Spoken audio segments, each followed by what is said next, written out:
उमैया अपने रेशमी मलबूस के लहराते हुए घेर में अम्मार के पास पहुंचा। तुम कहते हो कि एक गुलाम का रुतबा उसके आका के बराबर है? वो तेजी से चलता हुआ अम्मार के पास आकर यकायक रुका तो उसकी रेशमी उबा उसकी पुष्ट पर लहरा कर एक लम्हे के लिए उसके गिर्द लिपट गई। ये स्याह फाम बिलाल जिसे मैंने अपने पैसे से खरीदा है मेरे बराबर है? ये कहकर वो रुका और खुद अपने सवाल की माकूलियत का लुत्फ उठाने लगा। मैं बिलाल इस सारे किस्से से अलग था। मेरा किसी बात से कोई सरोकार ही नहीं था और हो भी क्या सकता था। मुझे तो खामखा बीच में घसीट लिया गया था। मैं गुलाम इब्न गुलाम, मुझे क्या कि कौन किसके बराबर है या नहीं। मैं तो कुछ था ही नहीं, ना किसी के बराबर ना बेहतर। मेरी नज़र में मेरा कोई वजूद होता तो मैं अपने आप को किसी पैमाने से नापता भी।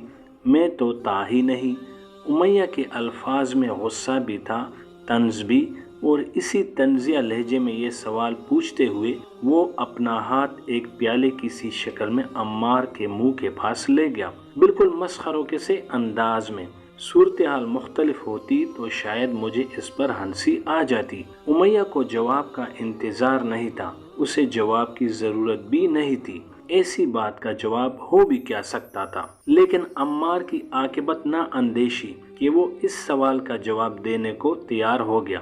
मोहम्मद सल्लल्लाहु अलैहि वसल्लम कहते हैं कि अल्लाह के नज़दीक तमाम इंसान बराबर हैं, खिवा वो किसी नस्ल किसी रंग के हों। महफिल पर सन्नाटा छा गया। फिर मैंने अपने आका की आवाज़ सुनी, बिलाल।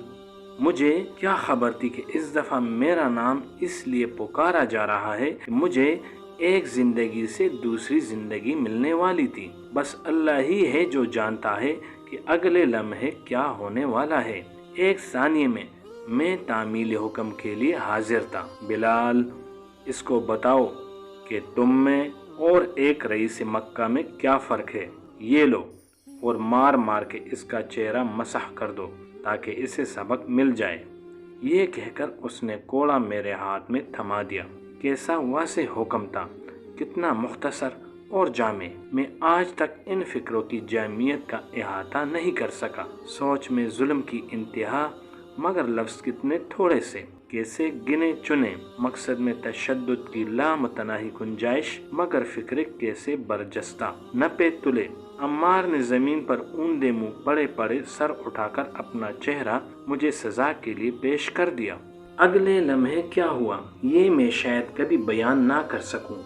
आज भी जब मैं उस लम्हे का तस्वर करता हूँ तो मेरे कानों में घंटियाँ सी बजने लगती हैं और मुझ पर सख्ता तारी होने लगता है। मेरा ख्याल है कि शायद वो लम्हा अपने वजूद की पूरी वसअतों और पहनाइयों के साथ मेरे जहन में महफूज ही नहीं है। उमैया की आंखें जो गुस्से से बाहर निकल पड़ी थी, और अबू सुफियान का निसफ चेहरा, क्योंकि उसने नज़रें दूसरी तरफ फेर ली थीं। अबू सुफियान सज़ा देने का कायल था, मगर उसमें बराह रास्त शिरकत को वो अपने मनसब से गिरी हुई बात समझता था। लेकिन अम्मार साफ मेरी नज़रों के सामने था। वो टिकटिकी बांधे मुझे देख रहा था। उसकी नज़रों में पाकीज़गी थी, सुकून था, बेखौफी थी। सर तापा, मजबूर मगर पुरअज़म। मैंने उसकी आंखों में ऐसी कुव्वत देखी जो मुझे अपनी गुलामी के बंधन से भी ज़्यादा ताकतवर महसूस हुई। ठीक उसी लम्हे उमैया का गुलाम बिलाल किसी और का गुलाम हो गया। मैंने कोड़ा हाथ से गिरा दिया। सब ने बैक वक्त एक आवाज़ के साथ अंदर की तरफ सांस खींचा। मुंह खुले हुए थे, चेहरे हैरत ज़दा। जो उन्होंने देखा था उनकी समझ में आ गया था। जो मैंने किया था मुझे मालूम था। एक गुलाम बागी हो गया था। अम्मार ने घसीटते घसीटते हाथ बढ़ाकर घोड़े को पकड़ने की कोशिश की और बिलआखिर कामयाब हो गया। घोड़ा पकड़कर उसने अपने लरसते हाथों से दोबारा मेरे हाथों में दे दिया। वो होले होले कुछ कह भी रहा था। उसकी सरगोशी मेरे दिमाग में चीखों की तरह गूंज रही थी। बिलाल, जो ये कहते हैं करो। बिलाल, ये तुम्हें मार डालेंगे। लेकिन इसके बावजूद मैंने कोड़ा नीचे फेंका तो मेरे ऊपर जैसे नूर की पवार पड़ गई।